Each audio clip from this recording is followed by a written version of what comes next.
El 25 de diciembre no es la fecha en que Cristo nació, porque diciembre en los tiempos de Cristo era invierno, pues, cuando Él nació, los pastores velaban sus rebaños en el campo. Dice, Lucas 2:8. Habían pastores en aquella región, que velaban y guardaban las vigilias de la noche sobre su rebaño. Los pastores en Palestina no guardan las vigilias sobre sus rebaños durante el invierno. Siempre traen sus rebaños de las montañas a los rediles antes del 15 de octubre. Ese detalle en primer lugar nos enseña que Jesús no nació en invierno sino en otoño. El nacimiento de Jesús no pudo ser en diciembre, ya que las autoridades no hubieran escogido esa época del año para un empadronamiento público que requería el traslado de la población desde todos los lugares del país hacia sus pueblos natales. Las tempestades invernales de diciembre hubieran impedido el empadronamiento. El lugar del nacimiento de Jesús fue en Belén de Judea. Belén era la ciudad natal de José, a donde él viajó para ser censado con María su mujer, la cual estaba encinta. Estando allí en Belén, se cumplieron los días de su alumbramiento como dice Lucas 2:4-6. El lugar que José quería utilizar para el nacimiento del niño estaba ocupado. El único sitio que quedaba era un pesebre o abrigo de animales. Los magos sabios de Oriente no entraron a un pesebre independiente, sino a una casa como dice Mateo 2:11. Y la casa pudo ser de alguno de los amigos o parientes de José en Belén de Judea. Si Cristo no nació en diciembre, ¿cómo llegó este día a ser parte del calendario de la Iglesia? La historia nos da la respuesta. En vez de ser este día el nacimiento de nuestro Salvador, este era el día en que los paganos, durante muchos siglos, celebraron el nacimiento de su Dios solar. Al nacimiento de Jesús se le asignó la fecha del solsticio de invierno que cae el 25 de diciembre según el calendario juliano y según el calendario egipcio cae el 6 de enero, porque en ese día el sol iniciaba su retorno a los cielos del norte. Los adoradores de Mitra celebraban el nacimiento del sol invencible. Entre los romanos del 17 al 23 de diciembre se festejaba la adoración a Saturno, el dios de la agricultura. La Navidad se originó en una época en que el culto al sol era popular en Roma. Las festividades dedicadas al dios Sol fueron adaptadas por la religión cristiana, donde la Navidad reemplazó esa festividad al sol con el nacimiento de Jesús. Los líderes de la Iglesia apóstata en sus esfuerzos por unir el paganismo con el cristianismo hicieron el primer aniversario del nacimiento de Jesús el 25 de diciembre del año 354 de nuestra era. En el siglo V, la mayor parte de la Iglesia Católica de Oriente ya había adoptado la fecha del 25 de diciembre como fecha del aniversario del nacimiento de Jesús, y el 6 de enero lo designaron como fiesta de la Epifanía para conmemorar la manifestación de Jesús. Los líderes de la Iglesia apóstata acuñaron el nacimiento de Cristo en una fecha que armonizara con la celebración pagana del nacimiento del dios Sol. Desde el siglo V se viene observando el 25 de diciembre como aniversario del nacimiento de Cristo, que era el día de la antigua fiesta romana del solsticio de invierno. Dice un notable escritor: la época invernal era cuando todos los dioses solares, desde Osiris hasta Júpiter y Mitra, celebraban sus cumpleaños. Las celebraciones consistían en árboles de pino para Dodis, Saturno y otros que representaban el calor del nuevo nacimiento del sol en forma de fuego, la rama dorada, P471. En Babilonia el cumpleaños era de Tamuz era celebrado en esta época del año con grandes fiestas, celebraciones y borracheras, igual que se celebra hoy en día. La vieja celebración se dispersó y llegó a ser una costumbre tan arraigada en la Roma y Grecia paganas en los días de los bárbaros teutónicos, como en las épocas remotas de la civilización egipcia, y en todas partes este periodo era siempre celebrado con fiestas y regocijo. Curiosidades de costumbres populares, p. 242.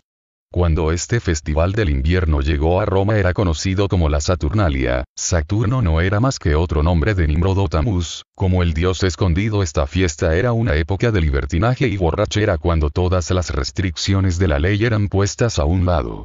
Fue esta misma fiesta la que se tomó para la celebración del nacimiento de Cristo y que ha llegado hasta la presente civilización. Es algo conocido, afirma un escritor, que la mayoría de nuestra relación con la temporada de Navidad y las fiestas, es el de dar regalos y el sentimiento de amistad, lo cual no es más que una herencia del festival de invierno romano procedente de la Saturnalia, que proviene del paganismo, la herencia de Roma, p. 242. Tertuliano menciona la práctica de intercambiar regalos en esta temporada como parte de la Saturnalia romana.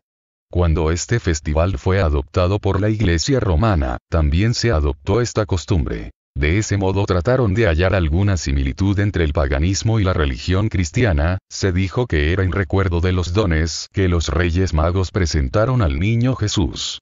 Pero no es así. Los magos no intercambiaron regalos entre ellos, sino que dieron sus regalos a Jesús, el nacido Rey de los judíos.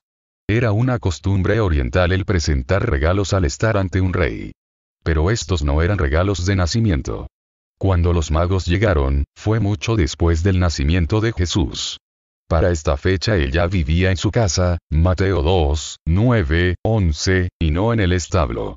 Obviamente, los regalos de los magos no eran regalos navideños. No tenemos espacio suficiente para tratar sobre todas las costumbres navideñas como Santa Claus, y el comercialismo que se opera en esta temporada, pero vemos que todo ello está falto de fundamento bíblico y claramente identifica nuestras costumbres de hoy con las de la Saturnalia de la Roma pagana. Finalmente, para concluir con las costumbres de la temporada navideña, mencionaremos el árbol de Navidad. Una fábula babilónica decía que Semiramis, la madre de Tamuz, afirmaba que durante una noche, un árbol verde se desarrolló de un tronco muerto. El tronco supuestamente representaba a su esposo muerto, Nimrod, y el árbol de pino llegó a ser el símbolo de que Nimrod había revivido en la persona de Tamuz.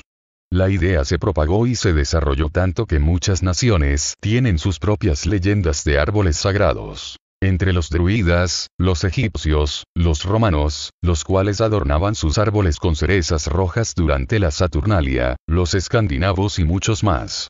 Y al igual que otros ritos paganos, fueron absorbidos por el cristianismo.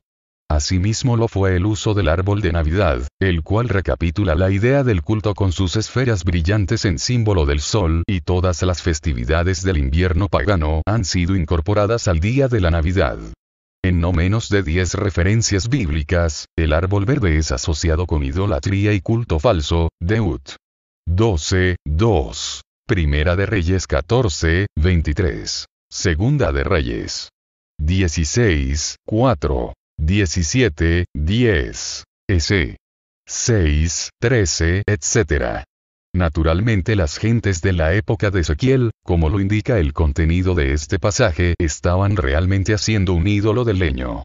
No queremos decir que en nuestros tiempos la gente ponga el árbol de Navidad en sus hogares o iglesias para adorar a un árbol. Lo que estamos diciendo es que el uso del árbol de Navidad es claramente algo traído del paganismo en una forma modificada. Pero cualquiera que sea la diferencia entre el viejo uso del árbol y las costumbres del presente, nadie puede negar que las costumbres son cosas de los hombres y Dios dice: las costumbres de los pueblos son vanidad. Jeremías 10, 3, sin valor vacías, no añaden poder al verdadero culto. De manera que como Cristo comenzó su ministerio a la edad de 30 años y esto era en otoño, 30 años atrás marcaría su nacimiento en dicha estación del año y no en el invierno. Aunque las escrituras no indican la fecha exacta del nacimiento de Jesús, hay medio para averiguar la fecha aproximada del nacimiento de Juan el Bautista, y como Juan nació 6 meses antes de Cristo, al comparar ambas fechas podemos darnos cuenta de la fecha aproximada en que nació Jesús. Zacarías el padre de Juan, era sacerdote en el templo de Jerusalén. En aquella época cada sacerdote tenía un tiempo definido del año en que servía en el templo. Había 24 cursos de servicio durante el año. Los nombres de estos cursos son dados en una de Crónicas 24, 7, 19. De acuerdo a Josefo, escritor judío, en su libro Antigüedades de los Judíos, vol. 7, p. 7, 14. Cada uno de aquellos cursos duraba una semana. La primera semana comenzaba en el primer mes, Nisan, Ester 3, 7, al principio de la primavera. Después de 6 meses, ese orden de cursos era repetido para que cada sacerdote pudiera servir 2 veces al año durante una semana. Entonces 3 semanas del año todos los sacerdotes servían juntamente durante el periodo de la Pascua, Pentecostés y la fiesta de los tabernáculos. Con estos datos como fundamento, notemos qué curso era el que Zacarías servía entonces. Lucas 1, 5, 13. En los días de Herodes, rey de Judea, había un sacerdote llamado Zacarías, de la clase de Abías. Aconteció que, cuando Zacarías ejercía el sacerdocio delante de Dios, en el turno de su clase, conforme a la costumbre del sacerdocio, le tocó por sorteo entrar en el templo del Señor para quemar el incienso. Entonces el ángel del Señor se le apareció, puesto de pie a la derecha del altar del incienso. Zacarías se turbó cuando le vio, y el temor se apoderó de él. Pero el ángel le dijo: No temas, Zacarías. Porque tu oración ha sido atendida. Tu esposa Elizabeth te dará a luz un hijo, y llamarás su nombre Juan. ¿En qué época del año ejercía Zacarías la clase de Abías?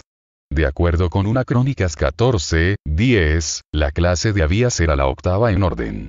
Es decir, la fecha era entre Iyar 27 y Sivan 5. O sea, del 1 al 8 de junio. Después de su servicio semanal en el templo, Zacarías fue obligado a permanecer otra semana porque a la siguiente era Pentecostés. Pero tan pronto como cumplió su ministerio, regresó a su casa en los montes de Judea, aproximadamente a 50 kilómetros al sur de Jerusalén. Y su esposa concibió. Lucas 1, 23, 24, esto fue aproximadamente a mediados de junio. Al añadir 9 meses a esto, llegamos a una fecha aproximada del nacimiento de Juan. De acuerdo a esto, Juan nació al principio de la primavera, en marzo. Puesto que Jesús era 6 meses menor que Juan, Lucas 1, 26, 36, simplemente añadimos este tiempo a la fecha en que Juan nació a mediados de septiembre.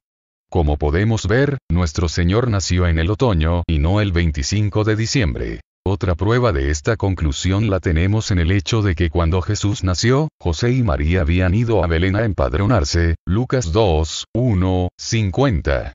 No hay registros que indiquen que este periodo fuese en invierno, ni motivo alguno para creer, como hemos leído muchas veces en comentarios sobre Navidad, que el empadronamiento había causado la aglomeración de extranjeros que no permitió a José y María encontrar lugar en el mesón. No hay ninguna razón para creer que fuesen tanto los judíos originarios de Belén radicados en estas poblaciones, pues todos los judíos se hallaban unidos a las tierras de sus antepasados. José tuvo que hacerlo por causa de la persecución de Herodes contra el niño Jesús. ¿Qué causaría, pues, la aglomeración?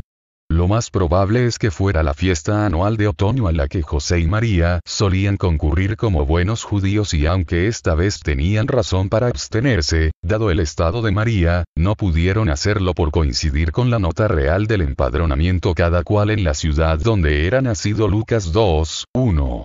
Jerusalén era normalmente una población de 120.000 habitantes, pero según Josefo, durante las fiestas algunas veces se reunían hasta 2 millones de judíos. Con tan grandes multitudes, la gente que venía a las fiestas, no solamente se llenaba Jerusalén, sino que también la aldea de Belén, situada a solo 8 kilómetros al sur. Esto era al final de la siembra. Todo esto y la evidencia dada anteriormente, indican que el nacimiento de Cristo fue en el otoño y no el 25 de diciembre. Lo más notable de todo esto, es que hace 2000 años nació Jesús, el Salvador del mundo, para que todo aquel que en él cree, no se pierda mas tenga vida eterna.